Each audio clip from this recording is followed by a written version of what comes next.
Welcome, everyone, to this special roundtable. Tonight, we're diving deeper into three original frameworks developed for working with evolutionary astrology in a conscious, practical way. With me are Aurora and Celeste. Aurora, would you like to open us up? I'd love to. What I find exciting is that these aren't just theoretical concepts, they're designed as living experiments. The first one, zodiac resonance cascades, really caught my attention because it explains those repeating elemental patterns we keep seeing across different lifetimes. Exactly. Most people think of the South Node as a static, past life signature, but the cascade idea suggests that the unfinished work actually amplifies when the soul returns in the same element. So, an incomplete Aries lesson doesn't just sit quietly, it can show up louder and more dramatically in a later Leo or Sagittarius life. Yes, the cascade is amplification, not punishment. The element keeps calling until the original lesson is metabolized. I've seen this in charts where fire placements keep intensifying across a person's life story. Aurora, how would you describe the practical response we offered for this? The elemental alchemy ritual.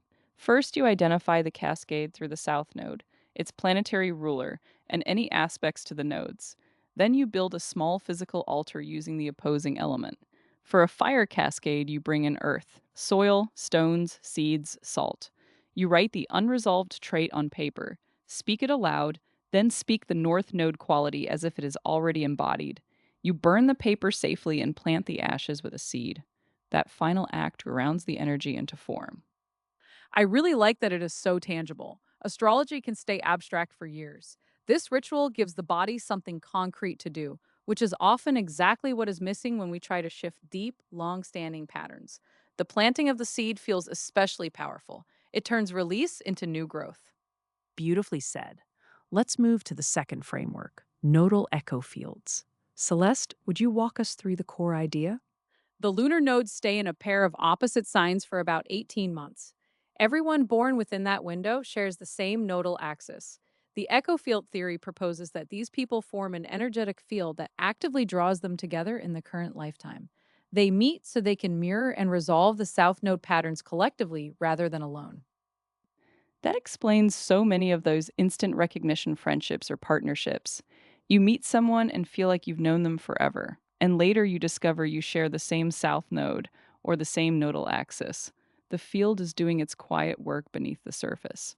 And the practical tool is intentional echo field alignment. You locate two or three people who share your south node sign. The date ranges are easy to find in any good ephemeris. You gather with them under the new moon that activates your axis, and you practice structured mirror work. Each person names the south node trait they see in the other without judgment, then affirms the north node quality they see as possible. I've noticed that when people do this consistently for 3 to 6 lunar cycles, the relationships become clearer and less reactive. The old pattern loses some of its emotional charge simply because it has been spoken and witnessed in a safe container. It's collective healing rather than solitary struggle. That shift in perspective feels important. We don't have to carry every karmic theme alone. Which brings us to the third idea, sign polarity borrowing. This one addresses what happens when a soul strongly resists the lessons of the South Node. Instead of simply postponing the work, the soul may temporarily borrow the shadow expression of the opposite sign in the next incarnation as a compensatory strategy. Someone who resisted Libra's lessons around partnership, balance, and mutual consideration might later appear with an exaggerated Aries independence, conflict seeking, or an almost compulsive need to stand alone. And that borrowed polarity can feel powerful at first. It gives a sense of strength or freedom that the previous pattern lacked. But eventually, it creates a new imbalance that demands conscious integration. This is why we sometimes find ourselves acting out of character in ways that feel strangely karmic or larger than this lifetime alone. The solution we offer is a simple daily 7-minute practice at the mirror. You speak one South Node trait you currently recognize in yourself and feel it in the body. Then you immediately speak the North Node quality as if it is already fully available. You switch posture or gesture between the two statements, contracted versus open, tense versus relaxed. You end by saying aloud, both are available. I choose integration. And you do this for 40 consecutive days. The somatic switching is the key. You're training the nervous system to hold both poles without collapsing into either extreme. Over time, the borrowed shadows softens, and the original lesson becomes accessible without so much internal drama.